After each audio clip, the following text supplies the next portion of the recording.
Welcome to my channel friends, thanks for joining. Friends, आज की video में 10.2 exercise को आप हल करना जो सीख पाएंगे। फ्रेंड्स, वीडियो को स्टार्ट करने से पहले रिक्वेस्ट करना चाहूँगी, प्लीज़ चैनल को सब्सक्राइब जरूर कीजिएगा। इसके लिए सब्सक्राइब बटन पर क्लिक कीजिएगा, साथ बेल और ऑल के बटन पर लाजमी क्लिक कीजिएगा, क्योंकि इस पर क्लिक करने से आपको हमारी हर आने वाली वीडियो की अपडेट मिल सकेंगे और आप हमारी वीडियो जो है सबसे पहले देख पाएंगे। तो यहाँ पे 10.2 एक्सरसाइज के अगर स्टेटमेंट को आपके लिए पढ़ा जाए तो आप साथ बुक लाजमी रखा करें।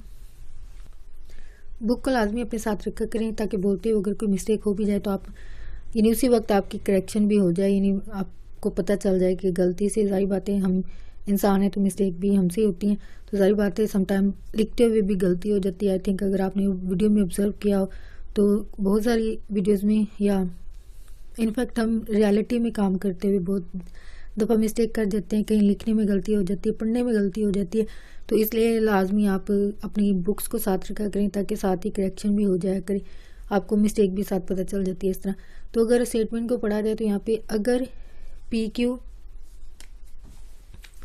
यहाँ पे आपके सामने लिखी हुई है, ये मुसल्लस को, ये जो अलामत है वो मुसल्लस को जाहिर करती है, ट्राइंगल जिसको कहा जाता है। उन्होंने कहा मुसल्लस जो है वो पी क्यू आर मुतमासिल है या बराबर है मुसल्लस S T P Q R. ये एक मुसल्लस है, इनके नाम है पी क्यू आर है, दूसरी का नाम है एस टी यू। ये दोनों उन्होंने कहा है बराबर है, ठीक है। अब ये तो उन्होंने शक्ल में बताया गया, शक्ल में बताई गई है। अब आपने जब अल्फाज में इसी चीज़ को आपने अल्फाज में बयान करना है, और यही सवाल का सलूशन है या मेथड है या फार्मूला कह लीजिए, कि यानी जो शक्ल बनाई होगी ज्योमेट्री के मुताबिक उसी को आपने अल्फाज में लिखना है। और ये अल्फाज ज़्यादा मुश्किल नहीं होते, सिर्फ आपको एक ही लफ्ज़ होता है, बार बार रिपीट होता है, और सिर्फ नाम चेंज होते रहते हैं। अगर यहाँ पे गौर करें, पहले से मेंशन कर दिए सॉरी, तो फिगर भी आपके सामने पहले से मेंशन है, ये दोनों सेम ही है, ठीक है। पैरेलल कहा गया है, मुतमासिल कहा गया है, सॉरी पैरेलल नहीं है, इक्वल है, बराबर है, एक जैसी है, मुतमासिल है, तो दोनों एक जैसी शक्ल है। में भी ड्रा करने में थोड़ा सा डिफरेंस लग रहा हो, लेकिन ये वैसे कॉपी पेस्ट वाली बात कह लीजिए या ट्विन्स कह लीजिए, एक जैसी हैं, तो यानी हर लिहाज से एक दूसरे से मिलती हैं, सिर्फ इनके नाम चेंज है। इसका नाम पी क्यू आर है, इसका एस टी यू है। तो यहाँ पे इन्होंने कहा है कि इनको आपने अल्फाज में बताना ही नहीं, अजला लिखने यानी साइड्स लिखनी है जो बराबर हैं, ये एक जैसी। यहाँ पे लिखे भी गए हैं अल्फाज कि वो अजला जिनकी पैमाइश एक जैसी हैं, यानी जो बाहर वाली साइड्स होती हैं, ये बाहर वाली साइड, इनको क्या कहा जाता है, ज़िला, या फिर इंग्लिश में साइड कहा जाता है। और अंदर जो साइड होती है इनको, ये वाली, इनको जावी कहा जाता है, ठीक है, जावी या फिर एंगल। अब यही अल्फाज जो मैंने आपके सामने बोले हैं, इनको अब रियाजी की ज़ुबान में लिखना या ज्योमेट्री के जो अल्फाज होते हैं उनको लिखना। अब लिखना कैसे है, इजला यानी साइड।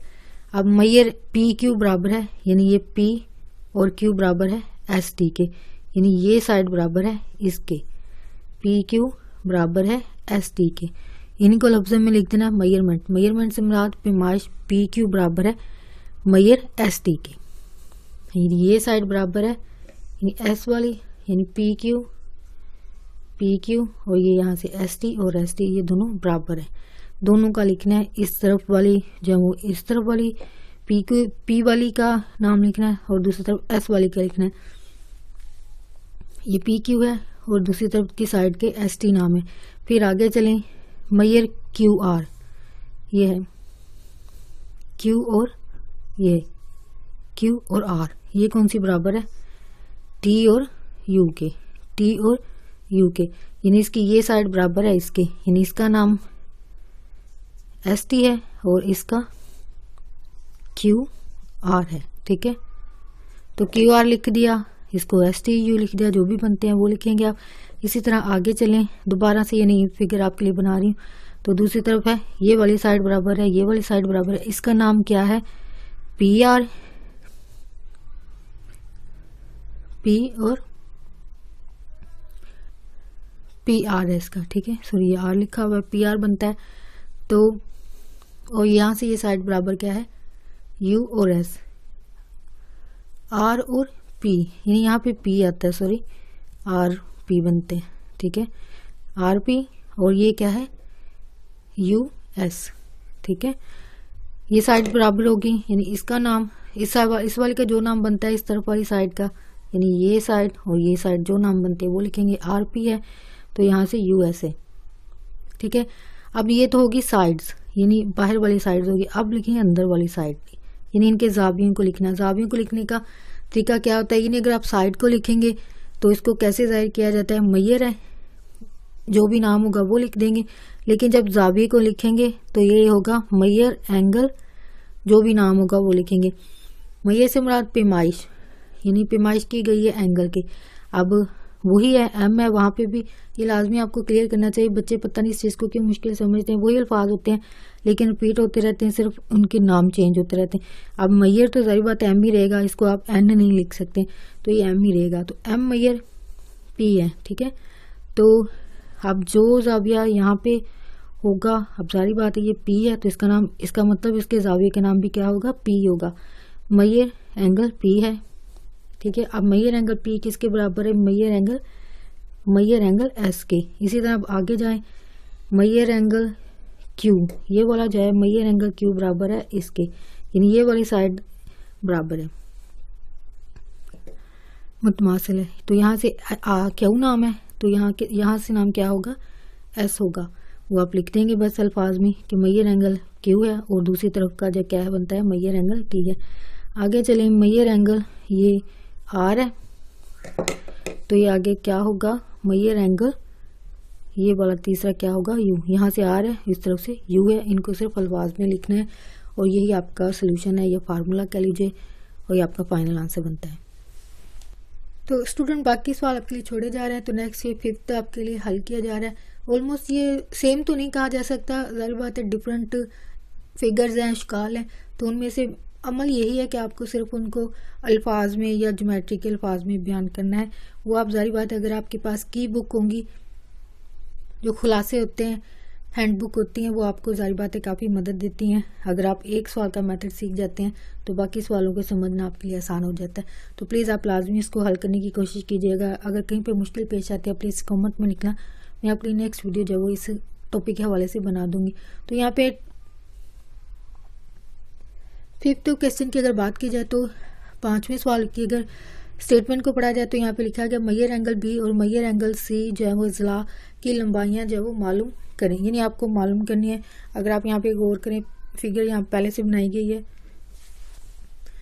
तो फिगर में यानी पिछले सवाल की अगर बात की जाए तो आपके यहाँ पे जो नंबर्स होने चाहिए, यानी B है, C, अगर साइड हों या जाविये हों, यानी ज़िला की लंबाइयाँ की बात की जाए या फिर अगर अंदर जो जाविये होते हैं इनकी बात की जाए तो ये नंबर होते हैं, यानी ये होते हैं 60, 20, 30, कुछ भी एक नंबर होते हैं। लेकिन अगर यहाँ पे अगर आप गौर करें तो यहाँ पे नंबर्स भी हैं, ठीक है, लेकिन ये एक मसाबात या इक्वेशन बनाकर दिए गए। जब ऐसी सिचुएशन हो तो जाहिर बात है इसका मतलब आपको मालूम करना पड़ेगा, जैसे कि पिछले सवाल में हमने पहले मालूम किया इनकी वैल्यूज़ को, यानी जिनकी नहीं दी होती वो पिछले एक्सरसाइज में भी आपने सीखा होगा मेथड, जो सिंप्लीफिकेशन के बाद एक वैल्यू मालूम की जाती है, यानी इनको अल्फ़ाबेट की सूरत में दे दिया जाता है। XY यहाँ पे X की शक्ल में है, वहाँ पे ABC की शक्ल में। तो इस तरह डिफरेंट टाइप के सवाल होते हैं। तो इनका इसका मतलब हमने इनकी वैल्यू मालूम करनी, पहले इनकी जो साइड्स हैं वो एक तरह से हमें मालूम करनी पड़ेंगी। किसी एक की मालूम होगी तो बाकी वाली जो होती हैं वो भी खुद ही मालूम हो जाती है। जब एक की वैल्यू पुट करते हैं तो जो दूसरी वैल्यू होती है उसकी आ जाती है। फिर नेक्स्ट तीसरी वाली अगर हो, यहाँ पे जैसे बात करें ये 3 बनती हैं, 1, 2, 3, तो इसका मतलब तीनों की वैल्यू हमें निकालनी पड़ेगी। तो इसके लिए सबसे पहला मेथड ये होगा कि जो हमारी मिसलस है इनके 2 ज़िला की लंबाइयों को जो है वो बराबर रख सकते हैं हम, ठीक है, डेफिनेशन के मुताबिक। अब कौन सी साइड को हम रख रहे हैं, AB और AC को। ये है AB, ठीक है, इसकी वैल्यू क्या है 6 x है -8 है, तो AC की वैल्यू क्या है 4x जमा 2 है, ठीक है। इसको AB नाम दिया है, ठीक है, पहले से, और ये AC, ये लिखा गया AB और AC।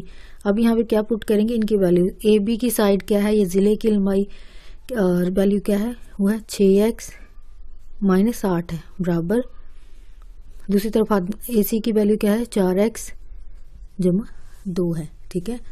तो इनकी आपने अब सिंप्लीफिकेशन करनी है। सिंप्लीफिकेशन से बना जमा मनफी और जिसकी वैल्यू मालूम करनी है उसको एक तरफ होना चाहिए। अब 6x है, ठीक है, एक्स वाली एक तरफ इकट्ठी कर ली। अब ये जमा की दूसरी तरफ आके ये माइनस का हो जाएगा, -4x, और ये जमा पहले से तो उस तरफ है और ये दूसरी तरफ जाके जमा के 8 हो जाएंगे। तो सिंप्लीफिकेशन में ये होगा, ये जमा हो रहे हैं बस, ये 10 हो जाएगा और 6 में से 4 गया, 2x बचा। x की यहाँ 10, 2 यहाँ पे क्योंकि ज़रब खा रहा है, दूसरी तरफ जाके ये क्या होगा, तकसीम होगा। तो 2 को 10 पे तकसीम करें तो x की कीमत आपके पास क्या आती है, 5, यानी 5 2 बार 10। नेक्स्ट अब यहाँ से वैल्यू मालूम कर सकते हैं हम, यानी जहाँ जहाँ पे भी x है, तीनों में x है, तो इसका मतलब तीनों में आप x रखेंगे, AB की वैल्यू आ जाएगी, BC की आ जाएगी और AC की आ जाएगी। पहले करते हैं हम AB के लिए, मैयर एंगल AB के लिए, यानी B साइड के लिए हम करते हैं। B साइड में क्या है, 6x - 8 है, तो x की जगह हम क्या रखेंगे, 5। 6 भी अपनी जगह रहा, x की जगह 5 आ गया, 8 भी अपनी जगह रहा। 6 ये क्योंकि ब्रैकेट है, इसका मतलब ये ज़रब खा रही, 6 5 30 है, -8 है, 30 में से -8 गया, तो ये आंसर आपके पास क्या आता है, 22। ठीक है, यानी ए बी यहाँ पे क्या आ गया, 22, यानी इसका आंसर क्या आएगा, 22। ठीक है, इस तरफ आ जाएं। अब AC है, AC मैयर एंगल A और C। AC बराबर क्या है, 4x जमा 2, 4 और x की जगह हम 5 से रख रहे हैं, वैल्यू पुट कर रहे हैं, 5 4 20 जमा 2, 2 और 20 जमा के कितना हो जाता है, 22। यानी इन सब की साइड का आंसर जो है वो 22 ही आ रहा है, इसका भी 22 ही है। अब BC के लिए क्या करेंगे, Maihar angle BC, sorry angle नहीं है, साइड है, BC 2x जमा 2 है, तो इसका आंसर भी क्या आएगा, 2 और x की जगह हम क्या रख रहे हैं, 5, 2 अपनी जगह पर है और 5 2 बार 10 है, जमा 2 है, और 10 में 2 जमा के क्या आंसर आता है, सर यहाँ पे आपको नजर नहीं आ रहा होगा, इसका आंसर आता है 12। यानी BC का आंसर क्या होगा, 12। मैयर एंगल, सॉरी एंगल गलती से फिर बोला गया है, मैयर ये साइड है ना, साइड की हम मालूम करें, BC का आंसर क्या आएगा,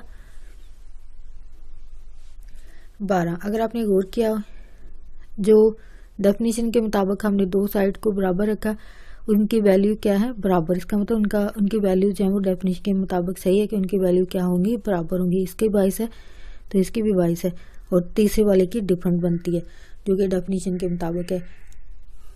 होप स्टूडेंट आज की वीडियो आपके लिए हेल्पफुल रही हो। अगर आज की वीडियो के जरिए आपके लिए एक्सरसाइज को समझना, हल करना आपके लिए आसान हुआ है तो प्लीज़ मेरी वीडियो को लाइक और शेयर लाजमी कीजिएगा। आपका वीडियो देखने के लिए बहुत शुक्रिया।